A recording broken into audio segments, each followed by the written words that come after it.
too derogatory towards these players, because they're really good players that are playing at a really good level and they're showing dedication. Hello. How are you? Thanks for coming in. Appreciate this. I find these. Everyone has a shacket now. Is that what they're called? I tried to use it. Yeah. Sounds like it's some good S2D. Yeah. The fact that even me and you have caught up to that trend means it's definitely on the way out. Oh dear. Alright, got some cupcakes here for you. Right. God. Jewish face on them. Oh my God. That is actually mortifying. Can you genuinely take that away? I have to say this is actually a career low, to be honest. That is an all-time being low. presented with a Joe Molloy shaped bun. I mean, I'll have it after. Yeah. I won't eat it on it while we're recording. No. I don't think it would be very dignified. Yeah. There is something about the mics tend to drop They here. drop, yeah. I sometimes do the League of Ireland videos in here, and it's the same. It's often a bit lower than you would like. than you would think. No, yeah. I must say that to them because it's such a small thing, but it's a thing. Yeah, so well, you're kind of aware of it, like. Yeah. I guess you can tilt it up like mine more. The actual. Yeah. Oh, actually, sorry. That helps, but you're still right though. It's nicer to just have it snug to you. It's actually a very quick fix. You've. That's why your face is on those cupcakes. Some of us chumps been here for a long time. You won't see us anywhere. You can make your own cupcake. Make your own cupcake. Not even on a cracker or something. So you're on the bog roll. Anyone want one of my cupcakes?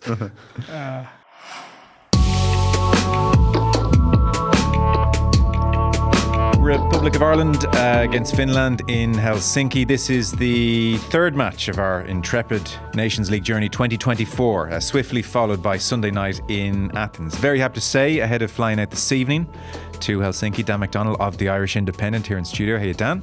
How's it going? And Dion Fanning of the Free State podcast, also a football journalist, of course. Once upon a time of this building, many years ago, Sunday Independent. That's right. Hey, Joe. Nobody truly escapes Talbot Street. Well, that's right. Well, I only ever visited. So the experience I had today when I came in, being presented with a temporary swipe card was always my experience, because I'd come back from London trying to navigate the building. Dan found me kind of circling, wondering when the corridor looking for where to swipe. This is so it was all very familiar. Like, I'm trapped. Someone let me in. Yes. So it's good to be back in that experience. Well, good to have you in. Finland, the short version, we're talking largely about Ireland, but just to jog memories, recent history with Finland, it's sort of, when I read it, I was like, oh yeah, 2 meetings right in the teeth of COVID 4 years ago. Stephen Kenny, it was his first home game, you might remember. So they lost 1-0 home and away to Finland under Kenny. And if you're curious about Finland, in the meantime, they have the same boss in Markku Kanerva. He's been there since 2016. And before that, I suppose some parallels with Ireland. He was the under-21 boss, but he was the under-21 boss for 11 years.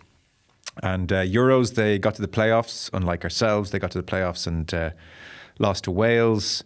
There was pressure on the FA over there to sack Kanerva. He's changed his entire backroom team. And if this sounds familiar from a couple of years ago, they're embarking on a more progressive style of play. So that's the Finnish situation. Currently ranked 64th in the FIFA World Rankings. Ireland are 62. And we both lost to England and Greece last month. So that's a brief scene set.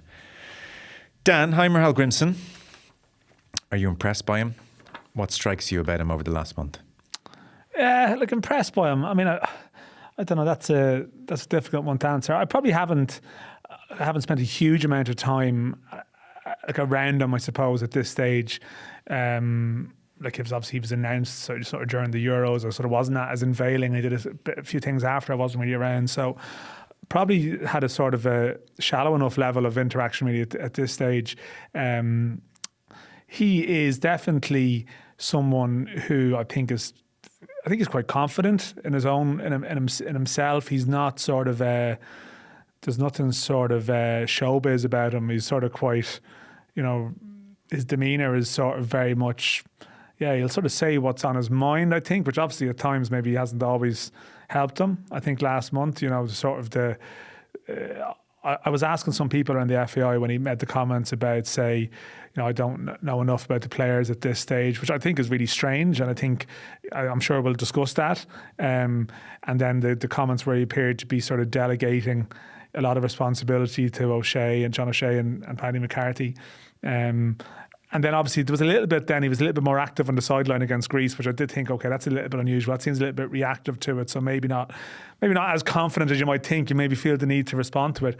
But generally speaking to people around that time, they were like, well, that's just the way he is. He doesn't sugarcoat it, even though it might have been better to sugarcoat some of those answers. But yeah, like you hear the stories about him when he was Iceland manager, and it probably gives more of a window to his personality, because that's what he's like probably in his own, like he lived there for pretty much all of his life. It's only really his success in Iceland that has given him the chance to travel with football to Jamaica and now here. Prior to that, as we know, he was like an Iceland football man. And there's the whole stories about him, giving a sort of a tactical talk to the supporters in the pub an hour before the game. Like, I think that probably shapes you in some respects. You're like very relaxed in that environment, and you can probably see that with him sometimes. Like even after squad announcement the other day, it's sort of unusual. I mean, I'm doing the Ireland beat, whatever, I don't know, 18, 20 years now. And like at times, like you'd chat away to the managers. There was always this perception, like I think, Stephen Kenny was media darling, but there was never any small talk with Stephen Kenny really around Ireland squads at all. He'd sort of keep his distance, and that's always sort of been his way really, unless maybe away from a squad you might meet him and that could be different, but not when he was in camp, in that mode. And Heimir, after the squad announcement last week, and finished his various daily papers, Sunday paper, and then you're going to go into back to the working room after. He just comes in and just sits at the back of the room and joins in the conversation. It's really unusual, but like he did speak at the weekend about how he was surprised maybe by the scale of the media stuff around the Ireland job, which is kind of funny when you think you've come from Trapattoni, who was sort of amused almost by the parochial sort of nature of the Irish beat, I think, relative to like facing the world's media when he's sort of manager of all these great clubs. For him, it's like it's almost a step up in terms of scrutiny, and but I don't think you hear people, geez, this guy's a nightmare or whatever. He seems affable enough and confident enough. Whether he's the man to do the job, I mean, that's obviously a completely different discussion. What are your initial impressions, Dion? I went to his unveiling just because I was interested after the whole process, and I did feel that the talk of that process was something you could actually move away from quite quickly, even though it took up a huge amount of the time that day. I was like, well, ultimately, this doesn't matter. Now, I was slightly surprised then when we got to the games that it still seemed to be, well, I was only appointed, as if he'd been appointed on Thursday before a Saturday game. I was going to watch the first match from the stands.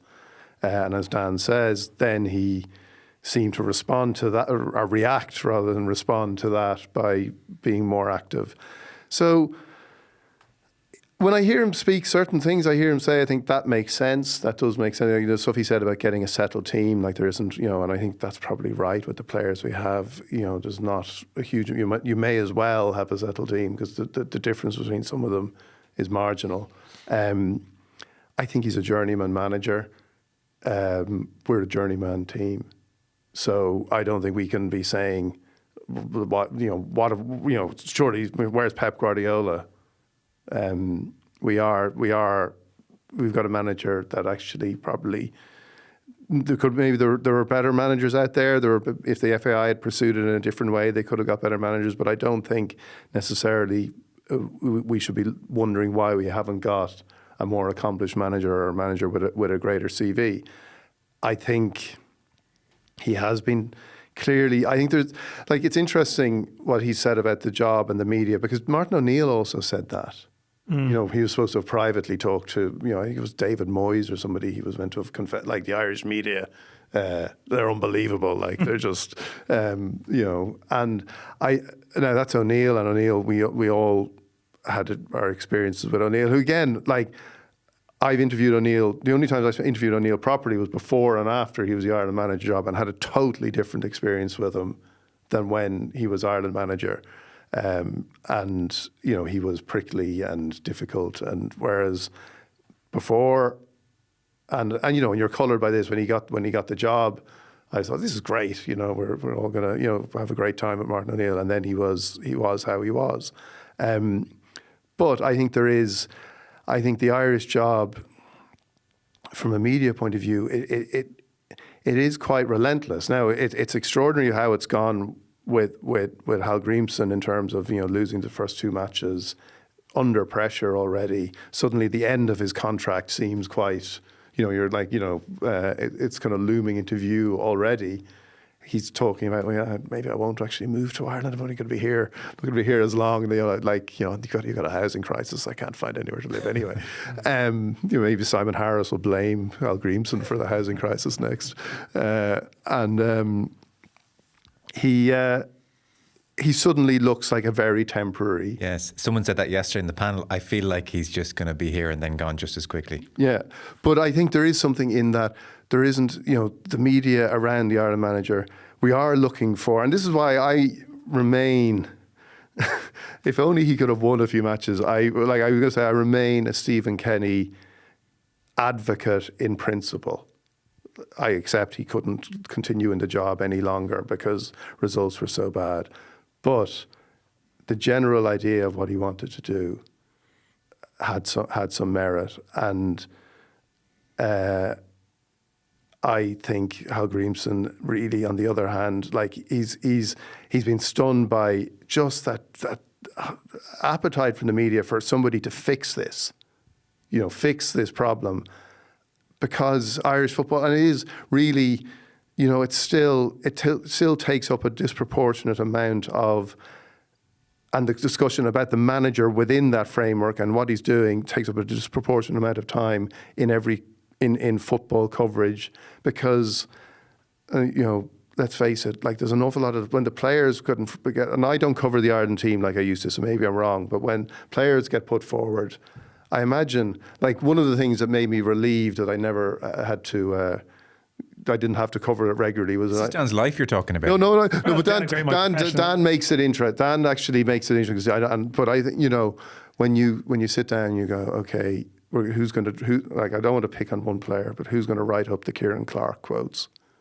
And I'd be like, does anyone have to write up the Kieran Clark? Please don't write up the Kieran. Don't send me. I've sat through 15 minutes of Kieran Clark. I don't need to see the quotes ever again. And nobody's interested in what Kieran Clark is doing. And I don't want to pick on one player, but just that sense of there's not an awful lot of interest out of the squad other than the manager. And Evan Ferguson now being a good, an exception to that. And you can see in the coverage. Yeah, and Kelleher sometimes as well. Kelleher as well. But Kelleher's a good example. And Kelleher comes in and he talks about his Liverpool situation. It goes, the story almost, you do a story on Kelleher and it takes off. See, is your point there then that if you're the manager, you then wake up and look at the paper and you think, whew, they're kind of talking about Kelleher and Liverpool as opposed to yet another what's going on and people with Ireland. Well, what is the Irish, this is the thing, what is Irish football culture? What is it? And around the international team, it is generally, it's the culture of the manager. It's laid down. There was a great clip last week there's a Killian archive who does the old sort of Archie. Yeah, it's great. I know the guy. And it was an amazing sort of 5-10 minutes. Did you see this? Is it the managerial interview in 1996? Would you possibly have been covering that at the time? Just coming into it maybe, or just before? Yeah. But putting years on you there. But it was, I couldn't believe it. It was like... it's like, when there's a change of government and you see all the ministers walking in and out of Leinster House, you're like, oh, he's got health, or what's he got today? Oh, he's junior minister or whatever.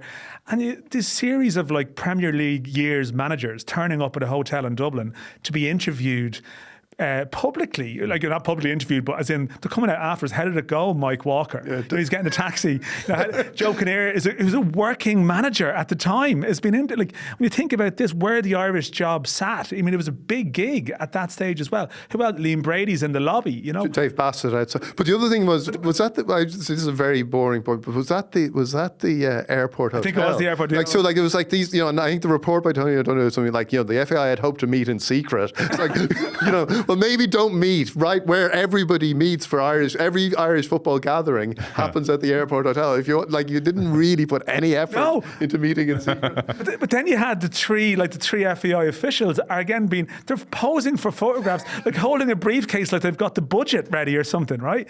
And it's such an. I feel like we should cut Mark Cannon some slack here. It's such an illuminating clip to me, like I mean, and again, it's funny, but it's also sort of depressing as well, because what do you demand? Even the administrators, it's like this is the mid 90s, right? If you look at the Irish team at the moment, the absolute, like, one thing Stephen Kenny was right about was the dearth of players produced in the 1996, 97. Look at that age, like, and that's a big thing with the profile of the Ireland squad at the moment. You've got the class of 1992, our class of 1992, not as high profile, but you have Robbie Brady, Hendrick, Matt Doherty, Shane Duffy, John Egan. And then you have probably the 2002 onwards, which is like Nathan Collins is that year, Troy Parrott, Gavin Bazunu. And there's very little in the middle. If there are, Caoimhín Kelleher's one, but in terms of, say, home-produced players. So this is like the wasteland era, of that time. And yet, I guess, like, the culture of what we demanded from our administrators in Ireland was to land the manager. Your job was to land the manager. And even through the John Delaney era, his cushion, his thing to fall back on was maybe a glamour appointment or a little bit of information about the appointment, or, you could qualify for a couple of tournaments by throwing money at an appointment. And football in this country is in a great state. You have this sort of the mid-market current affairs thing. Irish football is a great state because you're qualifying, and there's like nothing happening. But in a way, that is our culture. That's what we demand, really, of the FAI. And over the last year, again, what are we talking about? What about the process that they've delivered a manager by? Now, it wasn't a good process, right? But again, we're now hoping that this manager can, like, spirit us to a different level, because that's all we know. Well, a few thoughts. I mean, it's no surprise when you look at our footballing history of, the committee picking teams into, having managers, and Giles pushed that, and then you're into own hand, but then suddenly a saviour arrives and transforms our footballing experience in Jack. And so we've chased that ever since, and it's natural. And to be fair, I think every country, the manager and the cult of the manager is a big thing. I'd sort of defend the way we talk about football in this country over the last 10, 15 years. Like, I distinctly remember talking to Dion in 2012 when we were much younger looking, and we had a chat, and you at that stage were like, I'm so sick of the manager talk.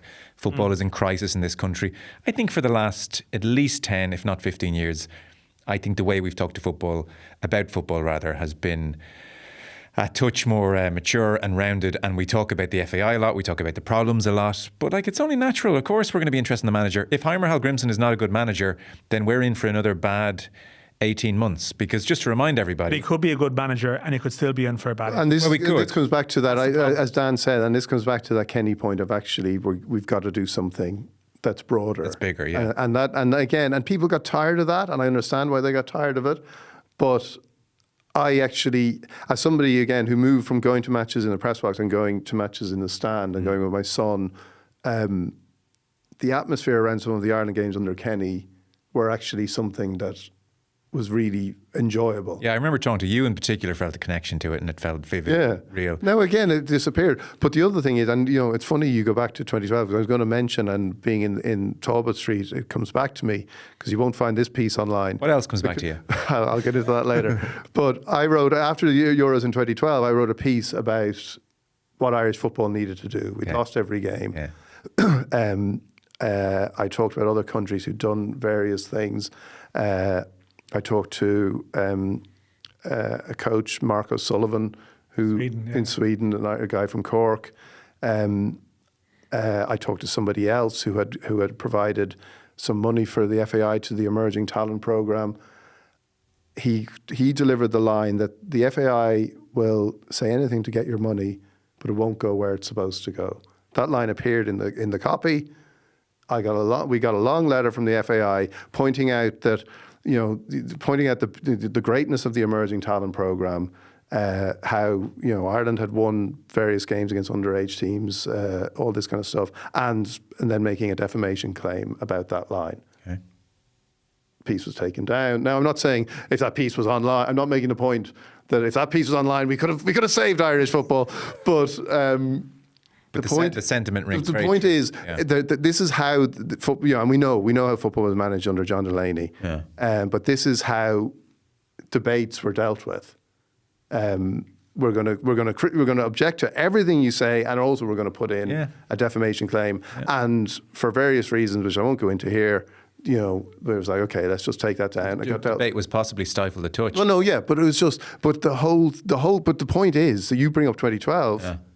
we're still here. We can have a conversation now about money and where it should go.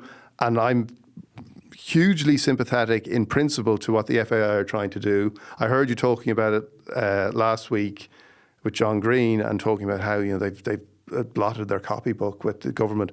And I understand that to a degree, but I look at this government and I go, this government, these people, you've blotted your copybook. They're not here to mark your copybook. They're pathetic. And now it says something about the FAI that maybe they're slightly more pathetic. More pathetic. Yeah. And I would also, this is the thing, when I say in principle, if they were given the money they're looking for, I'd be saying, who are you giving this money to? Because there's nobody from the FAI. I would put the League of Ireland clubs, all these things. You've got to be really careful how this money is spent because nobody has a good track record. Irish football, at every level, I'm sorry to say, has a pretty much unbroken track record in failure. And failure is the organising principle of Irish football. And so when they need that money, it's like, what are you going to do with that money?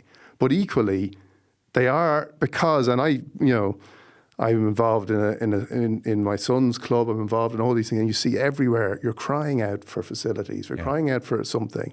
And it has to happen because there is no game like it in terms of participation. There's nothing that, and again, there's nothing that excites people like the Irish team doing well. But again, that has to come, and this comes back to Dan's point about what is Irish football culture. We have a football culture which organises around the national team, and most countries have things, and now the League of Ireland, it's great, and this season I think has been brilliant in terms of a title race that actually has people engaged. And the other thing it has this year, which I think now, it has personalities that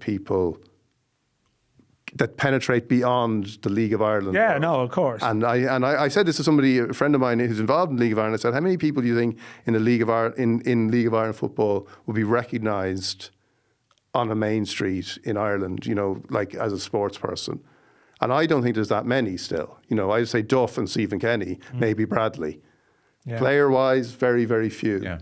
And what they need to do is develop that, because you can see it with the league title. Okay, it's very close, but also it drives interest because you've got some personality involved. Can I bring it back to more pressing matters for a moment? That's all really interesting and thoroughly important. On Hallgrímsson, Dan, just to square the circle for me, Dion referenced that last month the overriding message from Hallgrímsson was looking at the number of games we have, looking at the importance of the games next year. My mission here, and based on my experience in Iceland, is to find my first 11 and then to play them over and over again until we develop relationships on the pitch. That's how I see this working. And now with this squad announcement, there feels like a degree more experimentation and wanting to have a look at people. And Matt Doherty, still hugely important for us, but so out you go, and you might come back in for the bigger games next year. But then the glaring kind of contradiction there. Maybe that was just to save Matt Doherty's blushes. However, if you were to be alarmist, you'd say it's slightly muddled thinking. Or if you were to be very fair about it, you would say, let's cut this guy some slack. He's had 2 games. It's hard to find your first 11 straight away. So let's allow him to do that. Where are you on that one? Yeah, somewhere between the two. And this is it. And I am very conscious, and I'm actually very conscious of this with Hallgrímsson generally. Probably haven't been very, very supportive. And I still think the Stephen Kenny project was the right thing to do. But then, people can be very patient with that and then just flip to attack doc mode after 2 games, which would be the worst. That's the most reactionary thing. I'll just go the other way. Or, you certainly, you're glass half empty with everything some person does versus glass half full with someone else. Sorry to interrupt. It's a brief interruption. I think what's happened is that in the last 2 years, and someone must look at the stats, this is possibly the worst 2 years in the history of Irish football, the national side. So in the last 2 years, the only team that Ireland has beaten is Gibraltar. So I think where Hallgrímsson is suffering is that, you listen to somebody like Keith Tracy, for instance, a brilliant pundit, and he's at a point where he's like, I've had enough. I don't care anymore. Don't talk to me about tactics. Let's just win some games. And I think a lot of people are at that point. They were, and that was the language, probably that was used by the interim team, in their campaign, really, as it was early this year, to sort of to try and get the job, which is fair enough. I understand it's a great honour to manage your country, and there was a campaign element. Let's bring Brian Kerr back, and let's talk about winning games, and then it's not that easy, and relatively quickly now this stuff about, I mean, you want to get away from the process, but then you're talking about, well, we now need to experiment because it's the World Cup games next year that are very important. It's like, no, like this is what people have been saying throughout the year. Like this is the reason why those windows were wasted, because these Nations League games are important. They are important for your seeding for 2026. They're important for your seeding for 2028. You said there at the start, Finland got to a playoff the last time we didn't. The reason Finland got to a playoff the last time was because of their historical results. Yeah. And what happens if you qualify for a tournament, you're high enough up the Nations League ranking, it keeps you around. So Ireland got a playoff the last time, the Stephen Kenny won Slovakia, not because of one of these great sort of confusions that Mick McCarthy got into a playoff. He didn't. It was Martin O'Neill's results. So I sense frustration on your part because Finland represents our best chance at 6 points in this group and we're messing around. If Ireland finish fourth in this group, their chances of being involved in Euro 2028 are going to be affected negatively. The next World Cup would be nice to get to it. I appreciate, and again, if you have a manager who's in, and to me, like Heimir Hallgrímsson, the thing about him is, like Stephen Kenny, there was almost a vocational aspect to the job. I think for Heimir, it's a gig. Yeah. And you have to accept, you appoint a manager for whom it's a gig, then it becomes a gig, you know. And to be fair to him, it's a big gig in his life. Yeah, it is, but it's a job. Like, and that's the thing, and he's approaching it like a job. He doesn't have any of the baggage of the Irish football history. Which is probably why he's then stunned by the reaction and the emotional, sort of psychic weight that comes towards him. To what he feels are perfectly reasonable things. He's what do you understand about Ireland? Yeah. He's watching the Greece game going, well, I can see improvements here because he hasn't been through Ireland losing to Greece before, whereas we've all been through that like really recently. Yeah. So I think there is that sense of, look, I think how it's hard to take issue really with how he's approaching it, but what he says winds people up because of what we've been through over the last period of time. The other thing is he doesn't have anything to throw. He doesn't have much to throw on the table as, you know, it's not Trapattoni. No. Like, you know, it's not. There's no huge credit in the bank. There's no huge CV to go. Like, you know, you can go Iceland, like, you know, and before the England game's been asked about Iceland beating England, and, you know, he actually gave a very honest answer, which was like, this England team is. But he is starting to say then, he's starting to fall back on some of these things that the quote unquote, like outsiders, I know, I have to be careful about those terms, because Martin O'Neill wasn't very much not an outsider. I know that would have offended him, but someone who probably, again, not necessarily been immersed in the football culture here, such as it is, but the language of, well, we don't have a Bale, we don't have a Robbie Keane. And when people start to hear that, like Stephen Kenny's line was never speak negatively about the players at all. Already, Hallgrímsson goes into self-preservation mode, like any experienced manager says, well, what am I working with? And there's not much difference between these players. Like Jake O'Brien, you're big Jake O'Brien that you're talking about, well, we're going to bring in Mark McGuinness for this camp because there's not really much difference between these players. It's like, that's the language that was, you know, we don't speak in those terms. And now he's bringing it back. And that pragmatism, some will love and some will think. But again, that speaks to the distance. And again, maybe going back to O'Neill,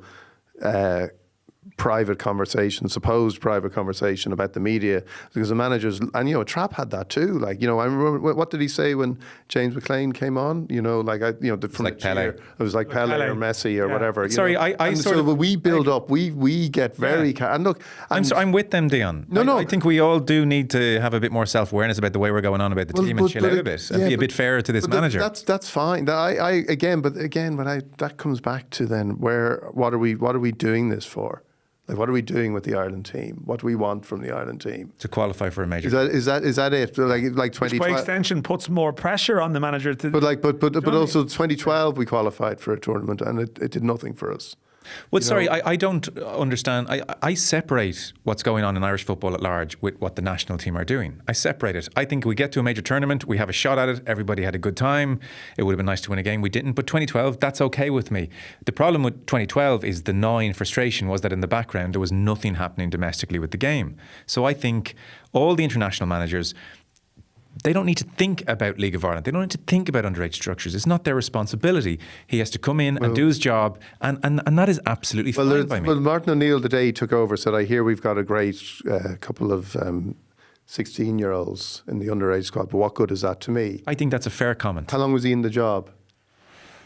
25 years. By the time he, you know, and who were those players? Were they Jack Grealish? Were they Declan Rice? By the time he left the job, those players would they have been part of the Irish setup, or would they have gone somewhere else? They were then ready to play. Yeah. So you know, if you're coming in like Hallgrímsson for whatever it's what's left now, 15 months, 15 months maybe, and I agree with you, and I think if there's someone in 15 months who might be good enough to play for the team, then yes, he should be aware of that player. But in theory, if he's successful, he wants to stay for 3 years. Well, that's the thing. Look, he should be aware of who are the talents coming through. That's a given. That's part of his job. But then where does that line? Because you're saying it doesn't matter. Yeah. Where does the line? Where does the line stop? The lines, it's not his responsibility to develop the 13, 14, 15-year-old. If there's somebody who's 16, 17 and Heimir, we think this guy in 2 years could be really good, maybe think about looking at him now, then of course that's his job to look at that individual. But like this big broad conversation that we're having, I think it's unfair to put that on the manager and to take out frustration almost on the manager.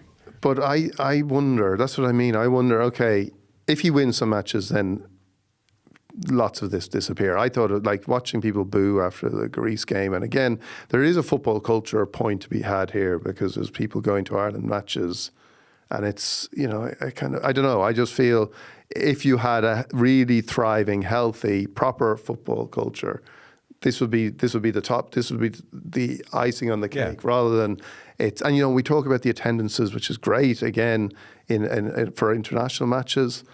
But again, that's probably because there's so many people who think, oh, I can go and see a game of football now. Yeah. In other countries, I mean, we compare it to other places in Europe where they're going to see football matches every week. And I know, and again, I know attendances are right. I know this is a very good time, but it's coming from such a low base. Like, and it's brilliant and needs to keep going, and it needs money and it needs all that stuff. But there is a problem there, and I think when you see people booing after 2 matches, I agree with Dan. Like, it's the wrong thing to do. But if he keeps losing matches, he doesn't have any. Not only doesn't he have a CV, he doesn't have any. Like, he doesn't have any real credit in the bank. He doesn't have a Stephen Kenny approach or an idea or what he wants or anything like that. So it's very tricky for him. And then he does then have to revert to the kind of, we don't have a Gareth Bale, lads. Yeah. Why are you making the problem with that, Joe? I would come in, and this is the thing. I think it's unfair to say he doesn't have an approach. We don't know that yet. I'm sure he has an approach. Iceland had an approach. But I mean an approach, like a tactical approach. Well, no, I think he's no. I meant in terms of a broader philosophical thing. But Joe, but that scrutiny on the manager, unfortunately, is a product of the. Again, we're coming back to this football culture point again. But like, if Heimir comes in, and I think people have to accept he's got a really tough job. Yes, he's a very tough job. Yeah. I do accept that. Equally, and this became the point with Stephen Kenny after a while with criticism. Heimir's also been paid £500,000 in a country where, you know, there's hardly any work for coaches, you know, and there's people, you know, every week who are sort of, you know, doing this for nothing, next to nothing, ex-players, people. So you have to understand, it's why there was an I'm with you. He's 2 games in. He's 2 games in. I get that, but you're saying in general, like, this is why there's a scrutiny. And unfortunately, you can't get away from it all being interlinked. You say it's all, you know, this is over here, it's all over there. Like, we are in this, things are so bad at the moment. Like, the FAI next year are probably, they're trying to do I know you want to talk about the match, and we end up coming back to this, but you just can't get away from it. You can't get away from it that I've now even come to the point where I thought the Euro 2028 thing was almost, this is just like a waste of time. Yeah. This is a vanity project when we've nothing done. And now I've had to come around to going, this is possibly the only way to get money. Like this is I mean, this is how bad it is. Like, I think they're projecting a substantial loss next year.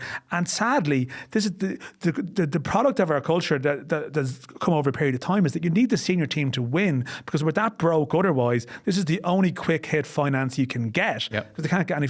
So now you have the situation where it's like, getting to a tournament is the only way to maybe address that. It actually is all connected. And yet, I don't want to broaden it out even further, but yet, when they had somebody as a candidate for CEO who was known for her ability to negotiate with government, and I talked to people, I wrote a piece for the Irish Independent about Sarah Keane a few weeks ago for the review section, and you talk to people about that, and one of the, the football community might react badly to the fear, the football community. Right. Like, can you curse on this podcast? I think we should start, Fuck the Irish football community. You know what I mean? Again, what even is? What is the Irish football community? I want to qualify my fuck the Irish football community by saying, again, I understand how many people work really hard, but you see the resistance to Mark Cannam's calendar year stuff. You see people putting out statements like they're making a statement on, we will never, I'll be... Not now, not ever. Not now, not ever will we switch. As if it was like, this was like some deep, you're talking about the sort of, the 32 county republic or something, rather than a calendar. And, that sort of resistance to change, and you see it, and you see it with like the DDSL and the girls' football, the underage football, all this stuff that ends up consuming people. And when I wrote that piece about Sarah Keane, somebody put it very well to me, saying you have to understand when you go into some of these meetings that you may be thinking about the broad philosophical approach to Irish football, but there's a fellow going to be sitting down at that meeting and all he's interested in is fucking over the guy from the DDSL. You know what I mean? Or whatever. Yeah. And that's how Irish football, because, and again, it comes back, Irish football has existed on nothing and has lived on fumes.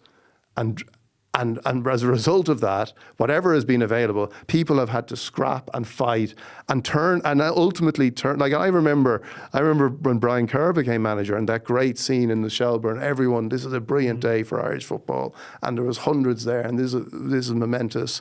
And within months, the amount of people in that room who were other Irish football men telling me, he's got it wrong, he's doing this. And again, they may have been honest, valid opinions, but there's always been that sense that they have to fight for so much. And so when Sarah Keane is dismissed or isn't appointed, or that concern is raised, and you think, right, we'll play it safe. And I think David Carell it seems like a very competent, decent person, but when you need to make that statement about radical change, and maybe Sarah Keane would have found it impossible like anyone else found it impossible. Yeah, I think there is an element of Sarah Keane has been declared a brilliant, would have a brilliant CEO before he got the chance to do it. I think there is an element of that, but Dion's contention is correct, that definitely there is, it's like a couple of years ago, actually not that long ago, there was this sense, there's always been this attitude to maybe the independent directors coming in and so on that, we need to take our game back was one. Yeah. Take it back where? Yeah. Where have you taken it before? And that is probably, I know what you're saying, the problem with me is that, and this is the funding thing and everything, that the Irish football community, I know it's just a phrase, but the Irish football has never actually had the chance to breathe because there's that representative, there's that layer in front of them of the same old characters who are convinced that things should be done this way, and it's the same people and the same faces. Well, actually, the football community on the ground has never had the chance. No, well, that's right. And what I mean is this idea that you must actually organise because of what you anticipate as the objections and the difficulties that you're going to find, and yet you're going to find them, and and like Dan's that thing you do here about taking the game back, that is an extraordinary statement to make when you should be looking at going, right, we haven't really, and and I know there's so many people, and again there's so many people in clubs around the country say, if we had this, if we had that, and it's correct, if we had some facilities, even just on a very basic level of kids playing football, kids being able to play during the winter, but you also say, right, we need to say, okay, and you do sort of a bit of self-criticism and self-awareness to say, we haven't really done anything.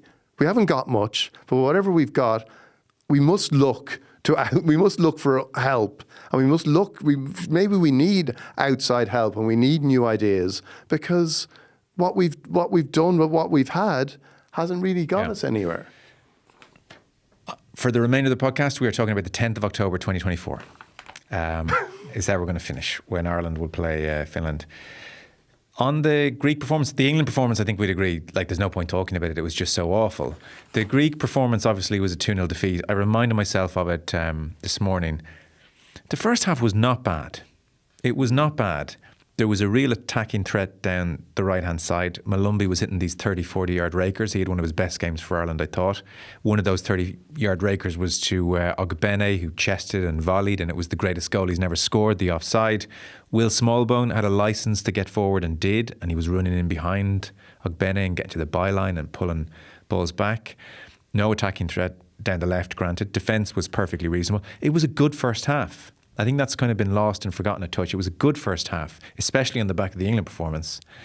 Second half, we did our tried and tested conceding from range. Darragh O'Shea, Nathan Collins stepping back, the Greek number 8 thinking, I have to shoot here, no option. They're still stepping off me. Okay, I better shoot goal. And then I would say just confidence, the toll of the last 24 months came into it, and just Ireland like wilted, and Greece got on top and it looked horrible, and then Matt Doherty played himself out of the squad with his mistake at the end. But it wasn't horrific, I would put to you, Dan. So what do we take from that game heading into Finland? We're moving away from our 3-4-3 days. That's part of the story here. Potentially, yeah. I mean, I think the thing is that whatever formations, and that's probably one of Heimir's things, is don't obsess about formations. I think the England game, they started with 2 central midfielders on the pitch. Like the Ireland squad, when it's listed now, as you can see, there's generally a lot of defenders, a lot of forwards, and then there's like maybe 5-6 midfielders in the middle. And if you look at the England game, they started two of those players, and against Greece, they effectively started 4 of them. You know, with Malumbi, Brown, Smallbone, and Jason Knight, who sort of played a bit sort of inside narrow. lefty. Yeah. So, and if you look at the last couple of years, there's no doubt that Ireland's better results. It's not so much about the back three; it's been about whether it's 4-3, 3-4-3, or 3-5-2. And often, like some of the better performances have been with 3 in the middle. And the thing about Greece as well is that Smodics was also, there was no Adamida or Evan Ferguson. Smodics was played through the middle because there is a feeling that that's possibly his best position. But again, does his best position align with where Ireland need him to play? And that's obviously one of the debates now. So for this squad, you see again in the 6 midfielders category, Josh Cullen is back, Smallbone is out. So you've got Cullen, you've got Malumbi, you've got Jason Knight. Alan Brown is coming back from injury, so he didn't make the cut, which I'm surprised. But I think anyway, he hasn't met it this time.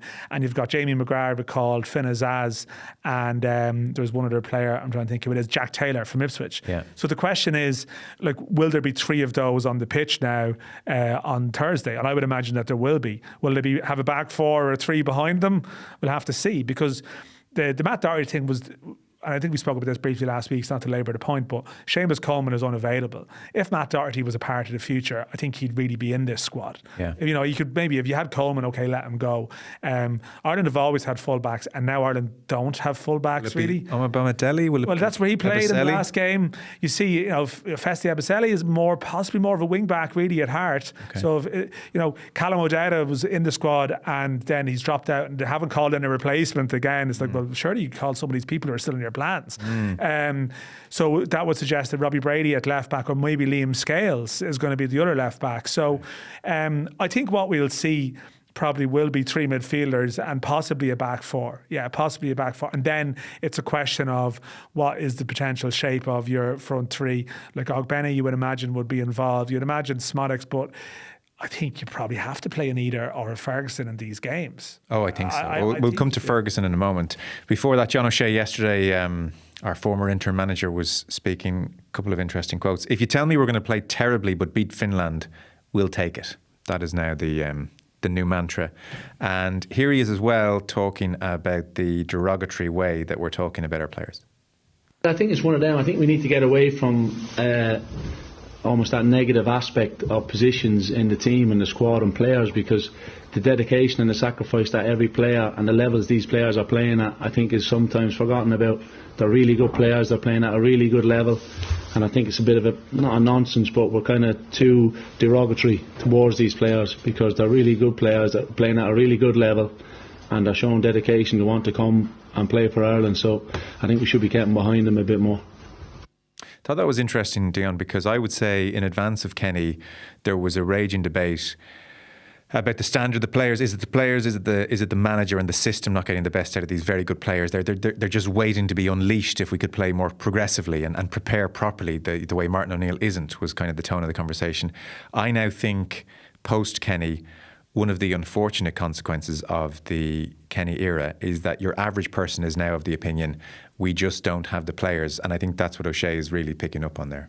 Yeah, and there's and a little bit of it, and it all goes in cycles. Like a little bit of the sense that was there at the end of Steve Staunton, that the players just need a kind of someone to kind of get tough with them, and they're just they're like, again, they sort of the way Matt Doherty was sort of and I understand that people's anger and response to how that goal was conceded, but at the same time it's like we need we need a scapegoat here. We need I think people like a bit more stick. And I know a couple of former pros who feel there was far too much arm around the shoulder under Kenny.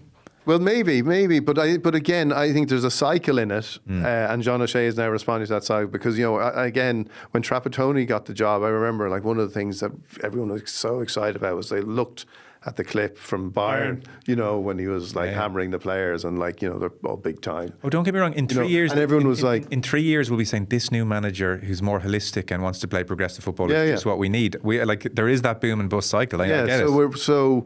And I ultimately I think like it's a tough position in Irish to be an Irish, not a tough position to be an Irish international footballer, but you do not get like you have had to succeed in a way that very few sports people in this country like you have to do. Yeah. Like you've gone into the toughest environment. Yeah. If you've made it at Championship or Premier League level. You're a phenomenon. You are a phenomenon. Yeah, you are. You are an absolute phenomenon. Easily forgotten. Yeah.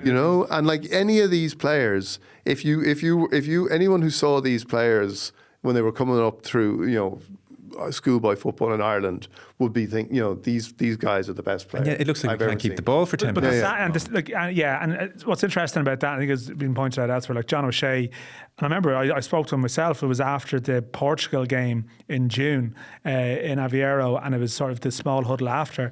And he was possibly more critical of players then, saying lads need to maybe take decisions in their career. I think that was more pointed at maybe the career Championship players who maybe need to, but. Obviously it flips over time. I think he's picked up on the tone. I think we have to come back, and I know we want to stick with October the 10th, right? But we're going to stick with that date. But I think Sammy Smodics is a very relevant point to that because like there's questions this week about Liam Delap, who actually isn't eligible to play for Ireland at the moment, as far as I understand. I just feel like we'll find a way. No, but like this again, we're judicial review. But we're reaching around now, sort of. Like I think sometimes as well, it's like there's a craving for the saviour player to emerge. But sorry, like our transfer, who can we get? But that's okay. But well, it is okay. But the reality is that they're very rarely better than what we have already. I think I underestimated Smodics, and yet maybe.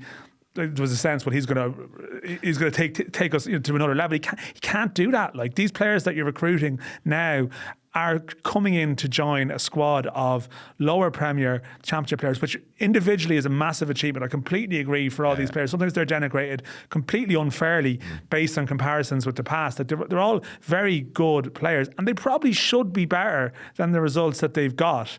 But equally, the balance of the squad is weighted against that too, and that's. I think on that, and I think O'Shea's point after Portugal is interesting because when people make the very shorthand connection, we don't have the players at the big clubs anymore like we used to. There's an obvious reason for that, which is English clubs don't choose from just Ireland anymore. So it's a global game, and we are in theory then the players are no worse than the players who went and played for Liverpool and Manchester United 30 years ago. There's also a resentment that they can earn 20 grand a week in the Championship. Yeah, but that's true. But the other thing, the difference is, and this is where I think there is a difference, and that goes to O'Shea's point, is that by being at those clubs, by maybe earning 20 grand a week for, whether you finished 16th, 14th, 8th in the Championship or whatever, compared to what the players who played for Liverpool and Manchester United had to do as professionals every week, they're diminished. Yeah. So they're not talent-wise, they may be no different, but in terms of how they evolve and what's required from them week by week, you then see that translated into suddenly you're playing for Ireland with all this scrutiny. There's nobody else going to help you out. This is on you. Yeah. And that seems to, then they kind of shrink with that responsibility. And that is one of the things I think. Fair point, Just to make one point, I know I went through the forward options as well. Yeah. Mikey Johnston is one I shouldn't have mentioned. He was absent last month. I think like the use of wingers with Hallgrímsson is going to be. I mean, that was big. It's going to be a big thing. Well, we need to sort out our left hand side. Ogbene is Johnston can do that. That's the thing. Well, that would be good because at the moment we don't attack down our left hand side. Just a word on Evan Ferguson before we finish. Still only 19. Yeah. I had a moment this morning. I was like, what is he? Evan's probably 22 now, is he? Still only 19. Since that hat trick, the Newcastle won 3 goals for club and country. What was really reassuring, and is he recycling what somebody told him to feel about the situation, or does he feel this way? You hope he feels this way. I wouldn't say I'm going out of my way to score a goal. I'm just playing how I'm playing. I'm not trying to force it. If you start doing that, you start overthinking, and you can end up going backwards. He's certainly saying the right thing, and you hope he's feeling it. Well, when we talk about the cult of the manager, and again to the saviour player, we haven't had one too often. So now that we have one, you can see that there's going to be a huge, he's not, as you said, he's 19, and all our conversations, like we need to kind of, hopefully some more players come along, because we need to give this guy, you just need to give him a chance. Yeah. And you need to give him, and Dan's right, so he's a victim of success. Like, everyone is so excited by what he can do, that it's hard not to want to focus everything on if he's on the pitch, if he progresses.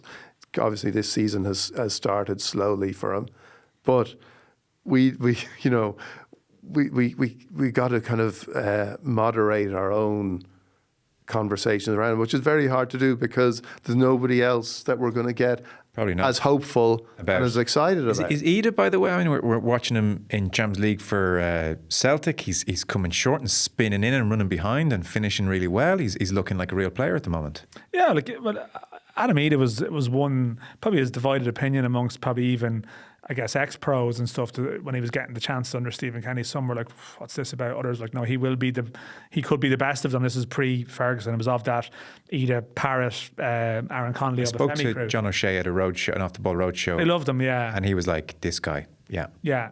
And it's a tough one because, again, like, English football is so competitive now as well. And, there was some attitude from Celtic fans when they signed him because of his record at Norwich. But actually, if you look at Ida over the last couple of years, he'd played very little football. It was only 10 minutes here, 12 minutes there. To go back to Ferguson, I will say, I think, there's a lot of pressure on him in Ireland because he is the one, and as a result, his Barron run is highlighted, whereas there could be 10 Evan Fergusons in England, and one of them could be having that year, and it's never even discussed. I don't think he can get away as well, though. I think there's a lot of pressure probably around him. I would think, he's at a selling club. I think there's people probably around him who anticipate that this is, they're aware that is it this window, is it the next window, is it 12 months, is it 18 months? I've heard it various times, won't be any more than a year before he moves, Okay. And he's had a couple of niggly injuries at times in the last year, which makes people nervous as well, because you have to protect your asset as well. And I think there's a lot of factors at play there that I would have massive sympathy for him. But I mean, there was some big clubs still knocking on the door during the window, and I think even at times during this barren spell, you see these moments in games where it's like, I don't think there's like a blooper reel of Evan Ferguson misses. I don't think he's necessarily got into situations, and Brighton played a different style of play under De Zerbi to what they're playing at the moment. There's a lot of very obvious reasons why he's struggling, but because he is our guy, you can't get away from it. We'll talk about this window. We'll talk about the next window if he doesn't score in this window, and if he hasn't scored in the meantime, and probably every window for the next 5 years. If there's a couple more of them, it's easier. Yeah, Brighton, I'm not so worried about. I think he'll get his move, and the manager point is right. And they're not going to risk their asset, which is the reality, becoming more injury prone by rushing him back. I guess what you're hoping for in the short term with Ireland is that we manage to create an environment and build a team in such a way that lets him feel really comfortable, really good, and scores. Because he's going to have ups and downs in his club career. And he's not the and the point about Ida as well, and this is the big thing about Ferguson, people say it's just a basic, Ireland needs to be horrible to play against and get back to basics, but we actually don't really have the players to do that, which is a slight issue, in certain departments. And maybe Adam Ida is more of an old school, run the channels, number 9, get it down to him. Yeah. Although his hold-up play sometimes can be, that's what maybe annoys people. Evan Ferguson, you see him play for it, his natural instinct is to come short. And so again, you need to find a way, and it's that's like the problem. The concern certainly with Evan Ferguson would be he's a very good player, but how do you actually find the best way to include him? And is that with 2 strikers? And if that's with 2 strikers, then do you have to lose one of those midfielders that you need? And I think that's the bigger, that's the football issue there. The other thing I do hope is that because of, you talk about him as an asset, but he's also, from an Irish point of view, being a saviour, that there isn't too much. Because you look at him, and I was just so struck when he came on in the last games, how big he is. Like physically, Yeah, what great a big, great physique. but he's only 19. Yeah. So you've got to be, you have to be careful with him as he's still developing. Yeah. And yet we're like, we need Evan Ferguson. Yeah. And, Hallgrímsson needs Evan Ferguson. And yet for the long-term future of the player and for Irish football, you need to kind of say, well, can he? We have to. Delicate stage. And he, look at the little football he's had this year, and yet it's like get him out there. Yeah, play him 90. And you've just because you look at that physique and you think, right, that as he develops, he's going to be so strong. But you also have to watch out and worry, because that's the kind of development when you start picking up injuries and you are in danger. And if you push him too hard, it's going to be bad for everybody. We are out of time. Are Ireland going to win on Thursday? I wouldn't be feeling optimistic about Sunday. I think Thursday Sorry, did I say Sunday? I meant I'm not even thinking about Sunday. Well, I mean, Thursday. well, you see, you need to take a broader No, just look Thursday. at the window. No, just Thursday. A broad look at the window. Thursday's our best chance. It is, yeah. So what do you think? I feel it will be a draw. Okay. Yeah. A perfectly acceptable draw, Dion? Yeah, it'll be a draw. Okay. Thank you so much. We'll be talking about it obviously on Friday. Dion Fanning, nice to have you back here in Thanks, Joe. Street. And Dan McDonnell of the Irish Independent flying out to Helsinki, writing in the paper tomorrow, of course. Thanks so much, Dan. No worries.